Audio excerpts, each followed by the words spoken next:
Le Sahel est l'une des régions les plus vulnérables du monde face au changement et à la variabilité climatique.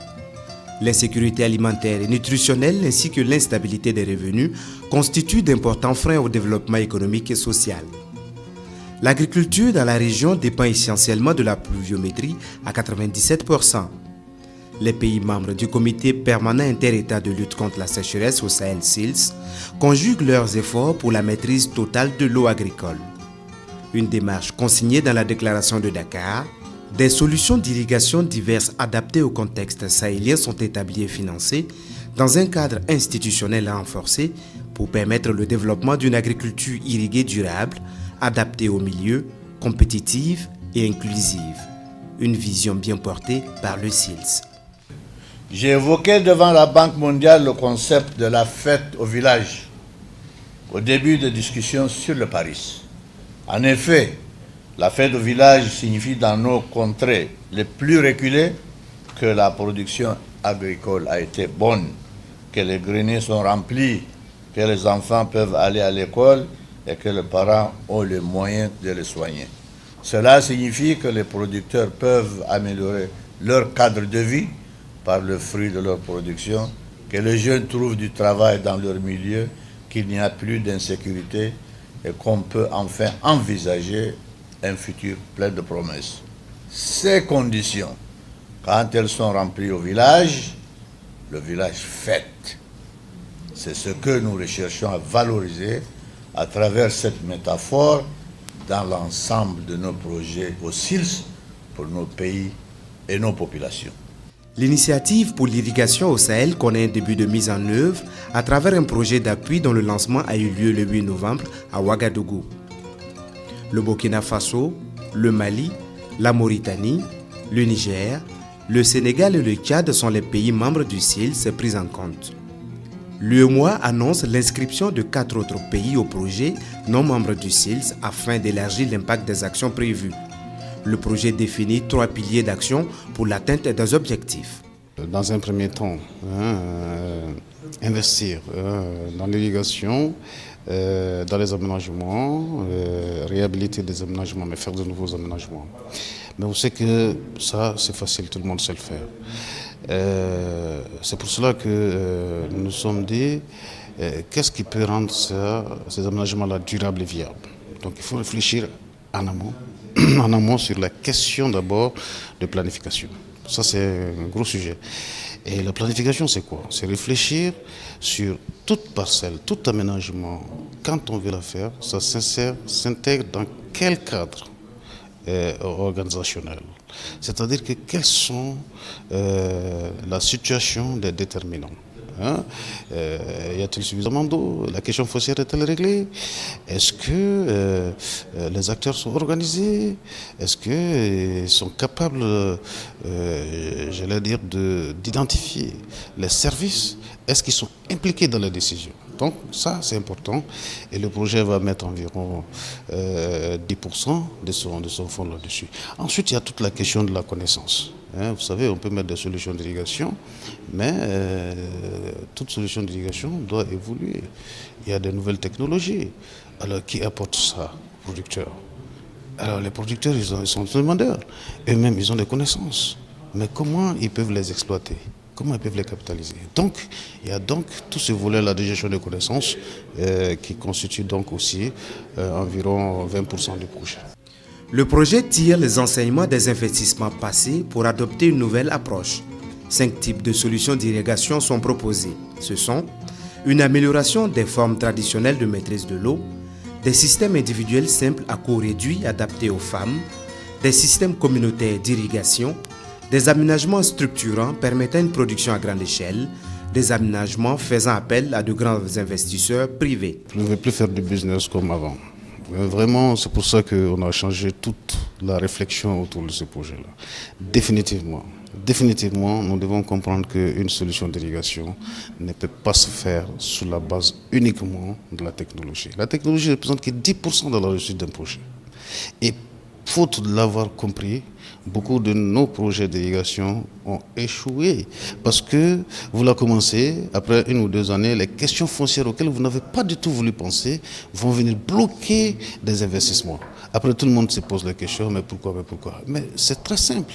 C'est parce qu'on n'a qu'une vision techniciste des choses. Moi, je suis technicien, je suis un hydraulicien agricole, mais définitivement, il faut comprendre que la question de l'irrigation, ce n'est pas une question simplement technicienne, mais qu'il faut, la solution d'irrigation, il faut beaucoup d'autres choses autour. Et c'est ce que nous essayons de promouvoir dans ce projet.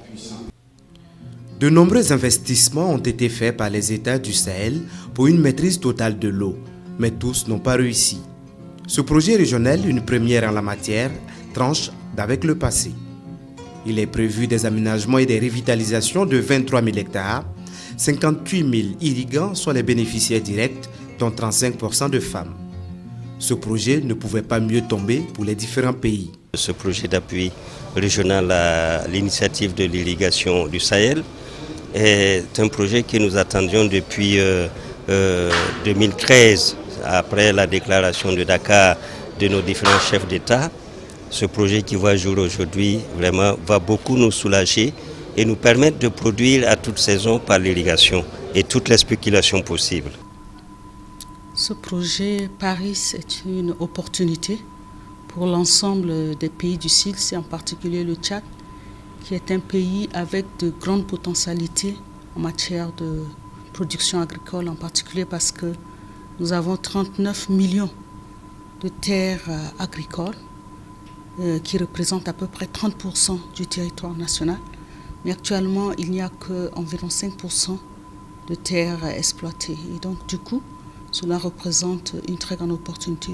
Le Tchad pour répondre aux défis de la sécurité alimentaire, mais aussi de la relance de son économie dans un contexte de crise qui affecte profondément les systèmes de production sur lesquels se repose l'économie du Tchad.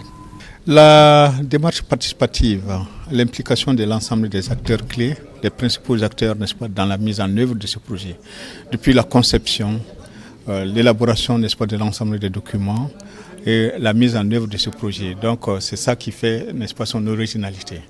Voilà, par rapport à l'irrigation, au lieu de les faire dire voilà comment ça se fait, c'est eux-mêmes qui les font. Donc tous les aménagements ils sont associés, n'est-ce pas, au dispositif de conception et d'élaboration, n'est-ce pas, et de mise en œuvre. Les organisations paysannes et de producteurs de l'Afrique de l'Ouest sont fortement impliquées dans la mise en œuvre du projet. Elles entendent jouer leur partition pour le succès de l'initiative pour l'irrigation au Sahel. Ils sont d'accord que l'Europa fasse un travail de mobilisation des bénéficiaires. Si on va, nous, on va demander aux gens comment vous êtes rentrés dans cette affaire. Comment vos besoins ont été pris en compte. Et nous allons rendre compte à tout le monde. C'est ça notre travail. Donc si ça c'est fait, on vous dira. Donc dans un an, si vous m'interrogez, je vous dirai si c'est un projet de plus ou bien un bon projet. Je souhaite que ça va être un bon projet. Le projet d'appui à l'initiative pour l'irrigation au Sahel est financé par la Banque mondiale. L'institution a fort bien intégré la vision des États. 170 millions de dollars, soit plus de 90 milliards de francs CFA, constitués de prêts et de dons, sont mis à la disposition du SILS. En plus de ce financement, de cet appui en financement, la banque apporte aussi son appui technique. Parce que vous savez, donc, dans ce domaine aussi complexe que l'irrigation, nos pays ont toujours besoin d'accompagnement. Donc nous apportons également cet appui technique aux équipes non seulement nationales, mais aussi au niveau sous-régional à travers le SILS. Le projet d'appui à l'initiative pour l'irrigation au Sahel, dès son lancement, suscite déjà l'intérêt d'autres partenaires techniques et financiers. La chargée de programme de la coopération espagnole au Sénégal annonce un important apport de son pays pour le succès du projet. Nous nous intéressons au projet Paris parce que c'est une opportunité à travers l'irrigation de construire la résilience, améliorer la sécurité alimentaire et puis augmenter la contribution de l'agriculture au PIB national. C'est une priorité pour nous de travailler avec ce projet avec nos collègues de la Banque mondiale avec lesquels on avait déjà travaillé auparavant. On travaille beaucoup aussi avec les pays de la CEDEAO. Et c'est avec la CEDEAO et à travers la Banque mondiale qu'on a mis à disposition des fonds pour l'agriculture depuis 2009. Et là, on est en train de renouveler notre engagement avec la région On va démarrer notre appui au projet Paris avec le Niger, le Sénégal et le Mali, avec un prêt d'État de 45 millions d'euros. Le projet d'appui à l'initiative pour l'irrigation au Sahel dure 6 ans.